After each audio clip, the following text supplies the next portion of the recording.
Class 10 की इस कक्षा में सभी बच्चों का स्वागत है। आज हम लोग जो है समरूप त्रिभुज के अंतर्गत देख रहे हैं प्रश्नावली 6.3। इससे रिलेटेड कुछ क्वेश्चन को हम लोगों ने सॉल्व कर लिया है। आज हम देखेंगे समरूप त्रिभुज की कसौटी के आधार पर कोई भी त्रिभुज जो है समरूप कैसे होता है। तो इससे रिलेटेड क्वेश्चन कुछ प्रश्नों को हम लोगों ने कर लिया है, कुछ एनसीईआरटी के प्रश्न को आज सॉल्व करेंगे। तो ये जैसे क्वेश्चन नंबर 4 हमने लिया है, इसमें दिया है QR, ये ट्रायंगल है जिसमें दिया है QR और QS का रेशियो, QT और ये PR ये बराबर कह रहा है, और एंगल 1 और एंगल 2 ये दोनों बराबर हैं। तो हमें सिद्ध करना है कि त्रिभुज PQS और त्रिभुज TQR ये दोनों समरूप हैं। तो इसमें हमें ज्ञात क्या है, हल में हम पहले लिखते हैं जो दिया है, तो दिया है या ज्ञात है कुछ भी लिख सकते हैं। तो दिया है हमें, ये दिया है कि QR upon QS equal to QT upon PR, और दिया है तथा एंगल 1 जो है एंगल 2 के बराबर, और हमें सिद्ध करना है, ये तो दिया है और हमें सिद्ध करना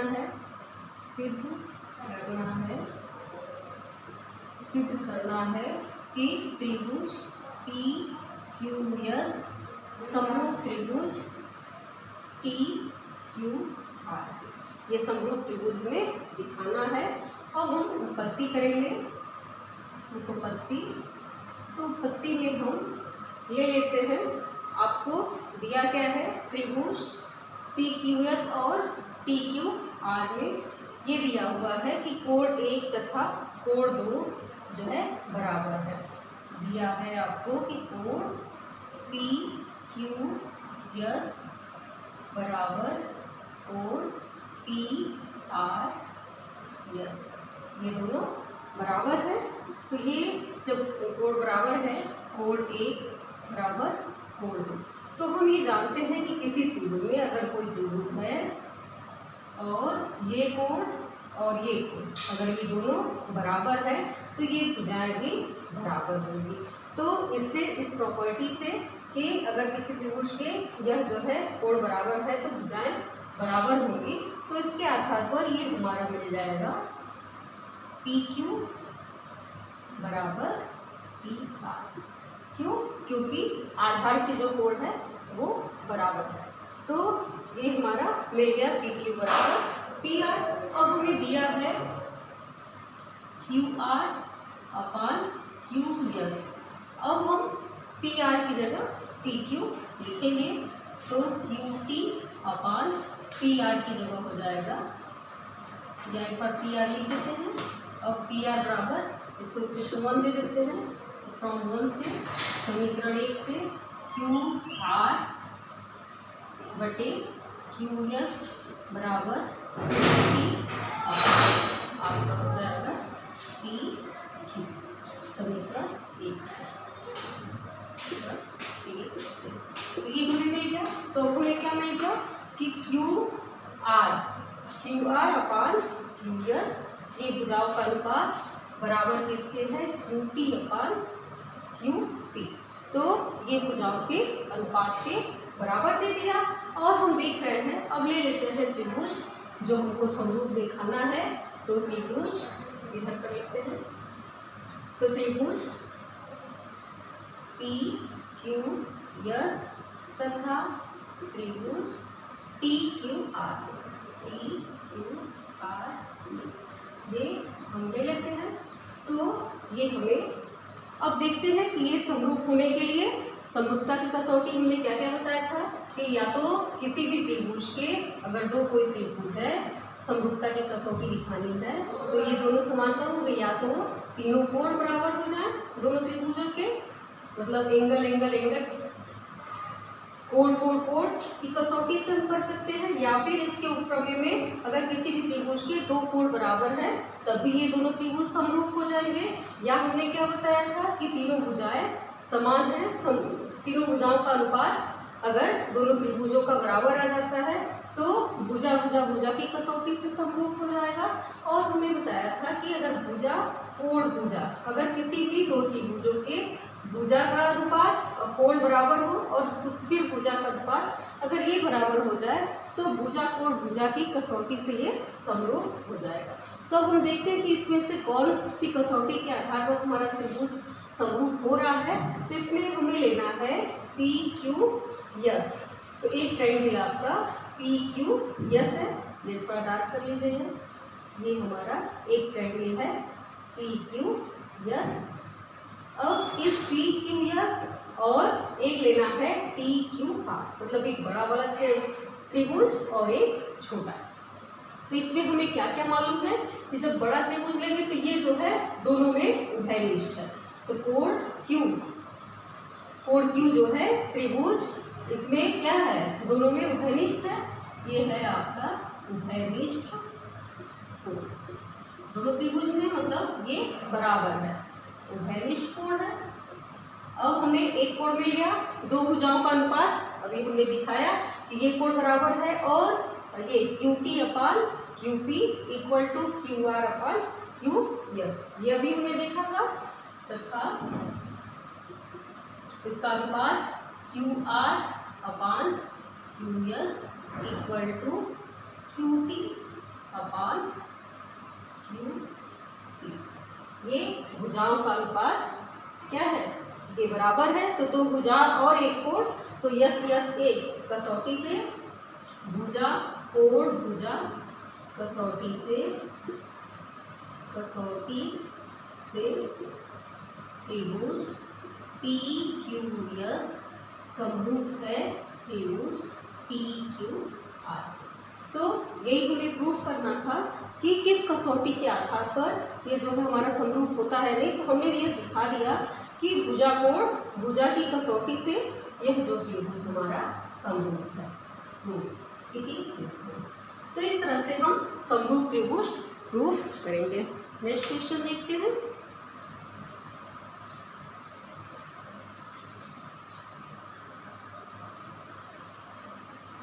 ये क्वेश्चन है एनसीईआरटी का क्वेश्चन नंबर 5। इसमें आपको दिया हुआ है कि त्रिभुज पी क्यू आर की भुजाओं पी आर और क्यू आर, पी आर और क्यू आर पर क्रमशः कोई बिंदु यस और टी इस प्रकार है कि ये कोण पी जो है कोण आर टी एस है।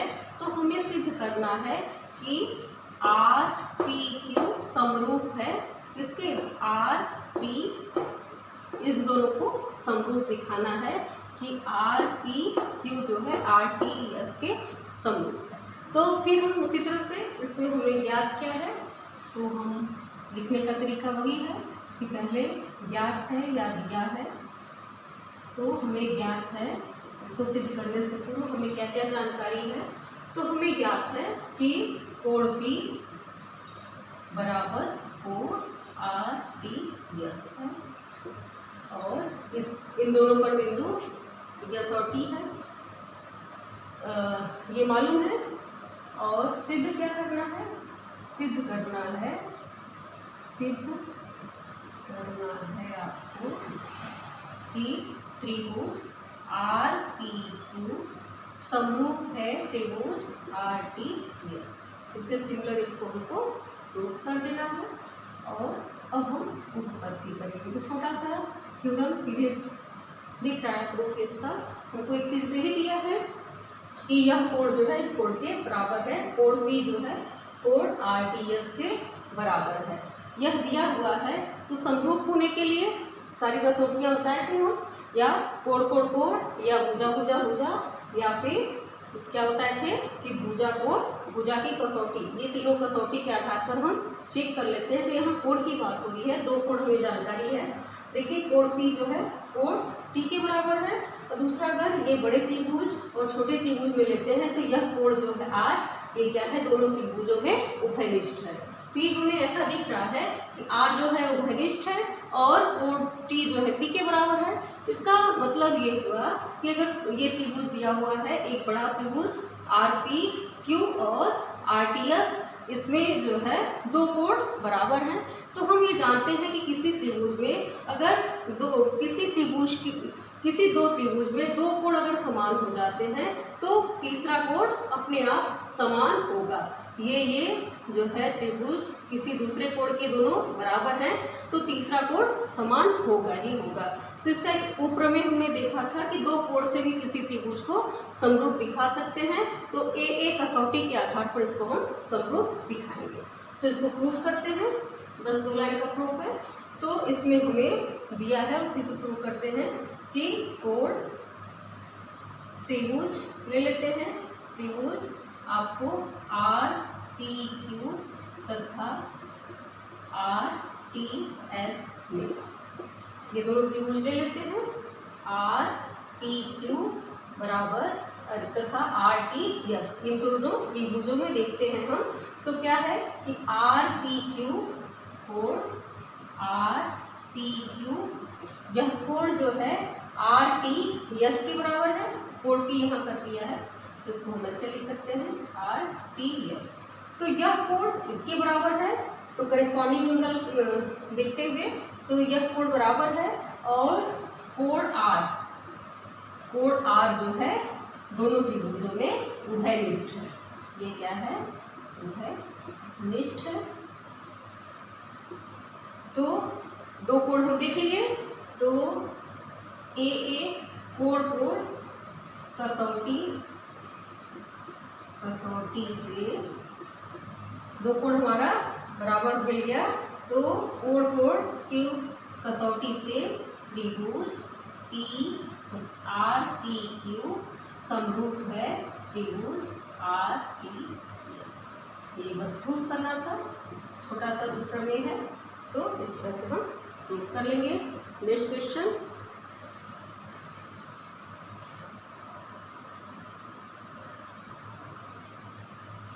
एनसीईआरटी के क्वेश्चन नंबर 6 में आपको दिया है कि यदि त्रिभुज ए बी ई सर्वांसम, यहाँ पे कंग्रुएंट दिया है, सर्वांसम है ए बी ई, त्रिभुज ए बी ई सर्वांसम है त्रिभुज ए सी डी के।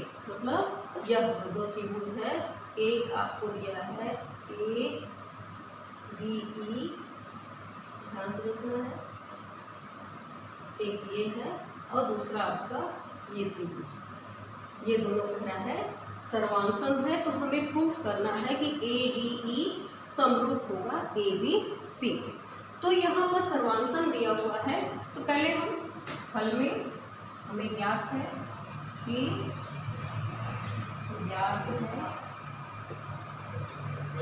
त्रिभुज ए बी ई सर्वांसम है त्रिभुज ए सी डी। ये सर्वांशम दिया हुआ है, तो सर्वांशम जानते हैं कि क्या क्या इससे हम बराबर कर सकते हैं, इसकी तीनों भुजाओं को बराबर कर सकते हैं। और हमें सिद्ध करना है त्रिभुज ए डी ई समरूप है त्रिभुज ए बी सी। अब हम उत्पत्ति करेंगे, तो उत्पत्ति अब हमको देखना है, इसमें ढूंढना है कि किस कसौटी के आधार पर दोनों जो त्रिभुज समरूप होंगे। तो पहले तो हमें जानकारी है कि ए बी ई सर्वांसम है त्रिभुज ए बी ई सर्वांसम है त्रिभुज ए सी डी। तो ए बी ई सर्वांसम है ए सी डी के, तो यह दिया है, इसका मतलब है कि जो ए बी भुजा है ए सी के बराबर होगा, अतः ए बी भुजा ए सी, दो भुजाएं, इसकी इस भुजा ये इस भुजा के बराबर है, और ए ई भुजा जो है ए डी भुजा के बराबर है, ए ई जो है ए डी के बराबर, और तीसरी भुजा आपकी बची डी सी बची वो डी ई के बराबर है, तो उसकी जरूरत नहीं, इसलिए नहीं नोट करते हैं। तो दो भुजाएं हम यहाँ देख ली कि ये दो बराबर हैं और इसका अनुपात हम निकालते हैं, तो A B upon A D, इसको हम ऐसे भी लिख सकते हैं ए डी जो है ए ई के बराबर, ताकि हमको अनुपात निकालने में आसानी हो जाए। तो इसका अनुपात निकालेंगे तो A B upon A D A B upon A D equal to A C upon A B. तो ये दो भुजाओं का अनुपात बराबर मिल गया इन दोनों से, इन दोनों को बटा कर दिए तो 1/2, इसको 1 कर दीजिए या इसको 2 कर दीजिए, तो 1/2 से समीकरण डाले हैं तो समीकरण 1/2 से इसको कर दिए, दोनों का भाग देने पर ये अनुपात मिल गया भुजाओं का। तो दो भुजाओं का अनुपात बराबर मिल गया और देख रहे हैं कि त्रिभुज, दो त्रिभुज A B E A D E तथा त्रिभुज आपको मिल गया ए बी सी में कोण ए, ये क्या है, उभयनिष्ठ है, कोण ए उभयनिष्ठ है और भुजाओं का अनुपात ए बी ए डी का अनुपात और ए सी अपान ए का अनुपात समान है।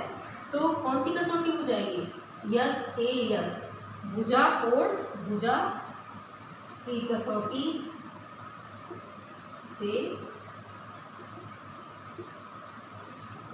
से ये त्रिभुज क्या हो जाएगा, त्रिभुज ए डी ई समरूप हो जाएगा त्रिभुज ए बी सी के।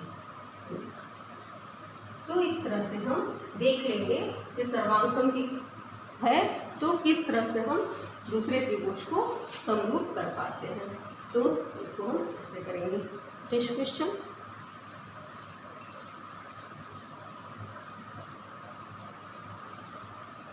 तो एनसीईआरटी का क्वेश्चन नंबर 8 है। इसमें ये समांतर चतुर्भुज का है कि ए बी सी डी एक समांतर चतुर्भुज है, इसकी भुजा जो है डी को बढ़ा दिया गया है, ए डी पर स्थित कोई बिंदु ई है तथा बी ई भुजा सी डी को यम पर प्रतिच्छेद करती है। तो सिद्ध करना है कि त्रिभुज ए बी ई समरूप होगा त्रिभुज सी एफ बी के, सी एफ बी के, ये समरूप हमें दिखाना है। तो हम पहले लिखते हैं हल में ज्ञात, तो हमें ज्ञात है, क्या ज्ञात है, इसको हम लिखते हैं कि ए बी सी डी एक समांतर चतुर्भुज है, या ऐसे लिख सकते हैं समांतर चतुर्भुज, जो दिया है वो लिख लेते हैं, चतुर्भुज ए बी सी डी की बढ़ाई गई भुजा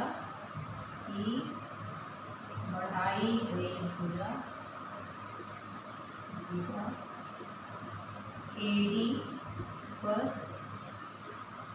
ई बिंदु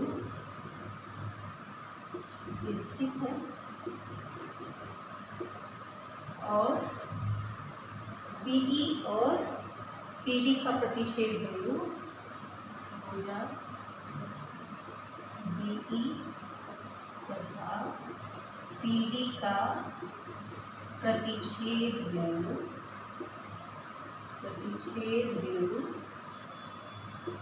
एफ, ये हुए पता है। अब सिद्ध करना, तो सिद्ध करना है कि त्रिभुज ए बी ई समरूप है त्रिभुज सी एफ डी, ये समरूप है, ऐसा सिद्ध करना है। अब हम उपपत्ति करेंगे, तो उपपत्ति में देखते हैं, अब ले लेते हैं दोनों त्रिभुज ऐसे कर दीजिए या कि BC जो है समांतर है AD के, इसमें हमें ये मालूम है कि ABCD एक समांतर चतुर्भुज है, तो ये जो है BC समांतर है AD के, तो BC AD के समांतर है तो AE के भी होगा क्योंकि इसी भुजा को बढ़ाए हैं, तो हम लिख सकते हैं BC समांतर है AE के। अब BC समांतर हो गया AE के। अब हमें ये दिख रहा है कि ये दो समांतर रेखाओं के बीच में B क्या है, एक तिर्यक रेखा काट रही है, तो तो हम ऐसा जानते हैं कि अगर दो रेखाएं समांतर हैं तो एक तिर्यक रेखा काटती है तो यहाँ जो कोण बनता है एकांतर कोण, इससे ये दोनों बराबर होते हैं। तो यहाँ पर ये दोनों समांतर रेखाएं हैं और इसको एक BE तिर्यक रेखा काट रहा है, तो इससे बना कोण E कोण B के बराबर होगा। तो इस तरह से हम लिख सकते हैं कि BC समांतर है AE के और BE क्या है, BE तिर्यक BE तिर्यक रेखा है। तो कोण AEB इक्वल टू होगा AEB इक्वल टू EBC, कोण EBC या CBE ये हो जाएगा। यह कोण जो है इस कोण के बराबर हो गया, एक चीज मिल गया। और दूसरा हमें क्या मालूम है कि ये जो है ABCD एक समांतर चतुर्भुज है, ABCD एक समांतर चतुर्भुज है। तो हम जानते हैं कि समांतर चतुर्भुज है, तो समांतर चतुर्भुज के सम्मुख कोण समान होते हैं। तो लिख देंगे कि समांतर चतुर्भुज के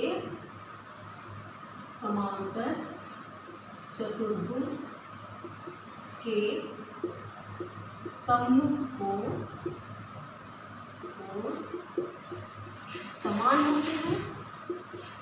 समान होते हैं। इससे हमें ये मिल गया कि कोण A जो है वो C के बराबर हो गया। तो दो कोण हो गया कि त्रिभुज, इस दोनों त्रिभुज में देखें तो हमें प्राप्त हो गया त्रिभुज ABE, त्रिभुज ABE तथा त्रिभुज CFB में आपको दो चीजें मिल गई, कोण AEB बराबर है कोण CBE के तथा कोण A बराबर कोण C। तो कोण को कसौटी से दोनों त्रिभुज क्या हो जाएंगे, समरूप। त्रिभुज ABE समरूप है त्रिभुज CFB। तो इस तरह से कोई भी अगर आपका समांतर चतुर्भुज ABCD दिया हुआ है तो उसमें बना त्रिभुज आपका है तो हम समरूप सिद्ध कर लेंगे। अगला क्वेश्चन देखते हैं।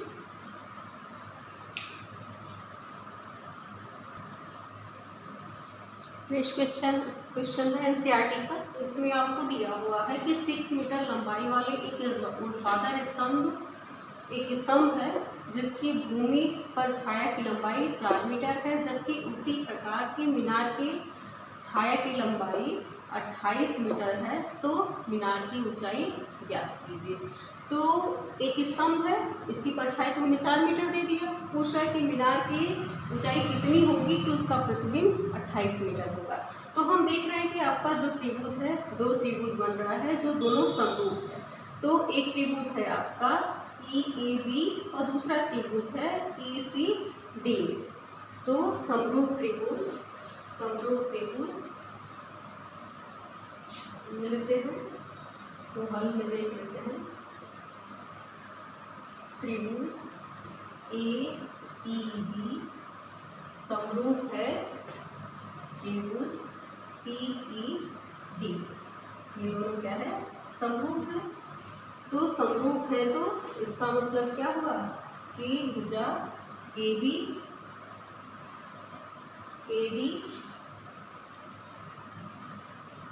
बटे CD इक्वल टू हो जाएगा EB बटे ED। तो हम मान लेते हैं कि जो मीनार है उसकी ऊंचाई अगर h है तो माना मीनार की ऊंचाई बराबर h मीटर। तो ये हो जाएगा ए बी आपका h हो गया, सी डी 6 और ई बी 28 और ये 4। तो यहाँ से h हम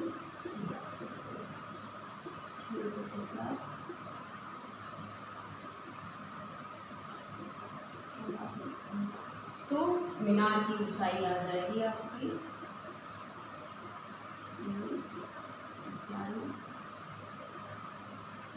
ऊंचाई बराबर 42 मीटर।